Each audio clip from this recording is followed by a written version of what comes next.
Imagine waking up on Mars tomorrow, not in a dream, in a real colony with 2,400 people, artificial pressure, and a fully functioning economy. The first question any economist would ask wouldn't be about oxygen, it would be about money.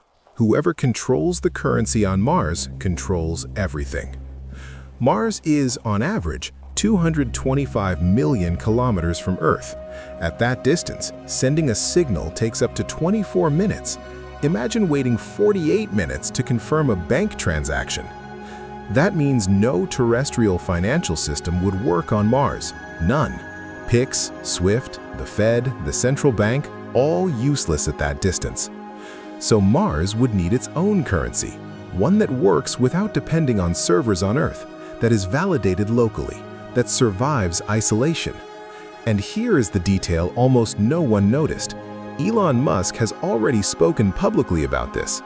He suggested that Mars would need a form of cryptocurrency, a decentralized local system with no central authority. But cryptocurrency on Mars raises an immediate problem that will surprise you. Data mining consumes enormous energy, and energy on Mars is the scarcest resource that exists. Every watt of electricity on Mars would cost infinitely more than on Earth. That means the Martian currency itself would need to be energy efficient, something Bitcoin, for example, could never be. Now, think about this. If energy is worth more than gold on Mars, what happens to the concept of wealth? Being rich on Mars might simply mean having access to more light, more heat, more air. Economists call this a survival economy. When basic resources become the medium of exchange, all classical economic theory needs to be rewritten from scratch. Adam Smith never imagined a market where oxygen has a price, but on Mars it would. And whoever controls the oxygen supply would control the entire economy of the colony. This creates a scenario never before seen in human history, a natural monopoly of survival. Whoever builds the electrolyzers, the machines that separate oxygen from water, holds absolute power. And now comes the twist no Mars documentary has ever told you. SpaceX already holds patents on life support technologies. That means a private company could, technically, own the air you breathe on Mars. No government in the world has jurisdiction over Mars today. The Outer Space Treaty of 1967 prohibits countries from appropriating celestial bodies, but it says nothing about private companies. There is a legal loophole the size of a planet, and within that loophole, a company could establish its own laws, its own taxes, its own currency, answering to no nation on Earth. This is not science fiction. In 2022, SpaceX included a clause in Starlink contracts stating that for Mars, Martian law, not terrestrial law, would apply. They are already building the legal framework. Now, imagine being one of the first colonists. You arrive on Mars with $10,000 converted into Martian currency. But how much is that worth there? The answer depends on transport costs. Sending 1 kilogram of cargo to Mars costs today, by conservative estimates, between $2 and $10 million. Anything you bring with you carries an incomprehensibly inflated value. A steel bolt on Mars might cost the equivalent of a car on Earth. A liter of water, perhaps the price of a house. Martian inflation would be an entirely new concept in the history of economics. And this creates an unprecedented social structure. The first colonists to arrive on Mars with tools, seeds, or technical equipment would automatically become the wealthiest in the colony. Not by inheritance, not by education, but by being the first to arrive with the right resources at the right moment. That is capitalism in its purest and most brutal form. But there is an alternative system some economists already propose. What if Mars's currency were based on hours of labor? Each hour of work equals one fixed monetary unit. This model is called the labor hour, and it was proposed by utopian socialists in the 19th century. It never worked on Earth for political reasons, but on Mars, where all survival depends on collective work, it may be the only viable solution. Because on Mars, no one can simply choose not to work. If you stop, the colony stops. If the colony stops, everyone dies. Work ceases to be a choice and becomes a condition of existence. This completely redefines the concept of unemployment. On Mars, unemployment is not an economic crisis, it's a collective death sentence.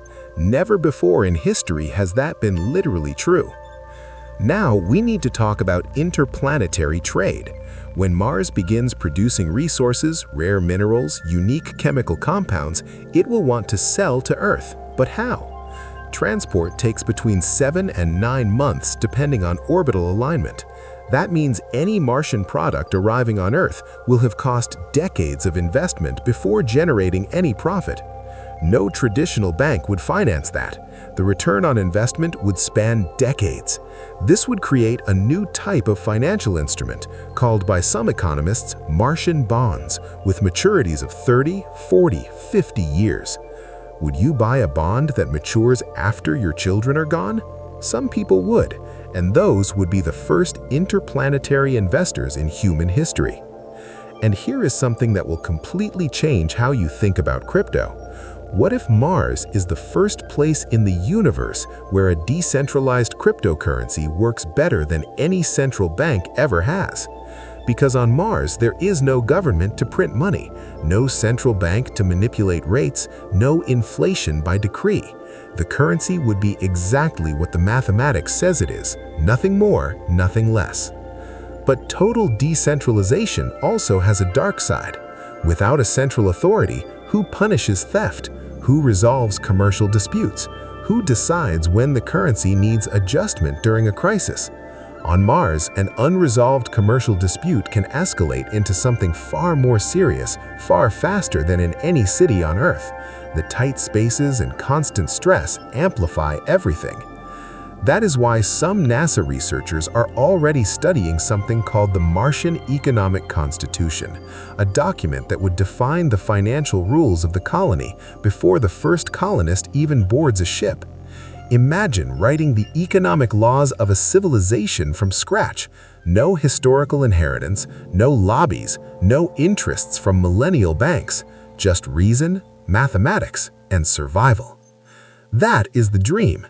But historical reality shows that every human colony, without exception, reproduces the power structures that existed in the place of origin, always, without exception.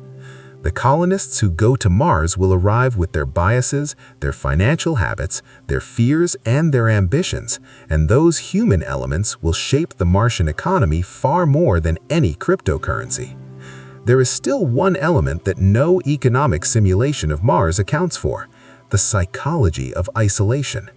Studies with crews at Antarctic stations show that money loses meaning after months of having nothing to spend it on. When there is nothing to buy, accumulation loses its purpose. Colonists in prolonged isolation tend to create alternative systems of value, exchanges of favors, social reputation, access to rare information. In other words, Mars may reinvent barter, not for lack of technology, but for an excess of humanity. Because at its core, economics has always been about relationships, not numbers. But let's return to the question of currency with a question that will stay with you. What if the currency of Mars is neither digital nor physical, but is lifetime? In an environment where your life depends on systems that can fail, where every completed task guarantees the survival of everyone, paying with hours of life expectancy is not a metaphor, it's literal. Behavioral economists call this existential risk economy. When the medium of exchange is literally survival, human behavior changes in radical and unpredictable ways. Simulated NASA studies indicate that colonies in extreme isolation develop hierarchies of competence, where whoever knows more, not whoever has more, commands the resources, a radically different economic model. That means on Mars, your degree may be worth more than your net worth, your knowledge may be your bank account, your skill may be your credit card. And now, the most impactful twist in this entire scenario. If Mars creates a stable and successful currency of its own, it may appreciate against the dollar, the euro, and any terrestrial currency. The first extraterrestrial currency may become the most coveted asset in history. Think of gold in the 15th century. Think of oil in the 20th century. Now think of a currency backed by the most absolute scarcity human beings have ever faced. That is what the Martian currency could represent. Investors on Earth are already watching. Venture capital funds in Silicon Valley hold quiet positions in companies developing financial infrastructure for space colonies. This is already happening. This is not fiction. In 2021, a group of economists at Georgetown University published an entire paper on monetary frameworks for space colonization. The field already has a name: space economics. And the questions those economists study go beyond currency. They study what happens with inheritance on Mars.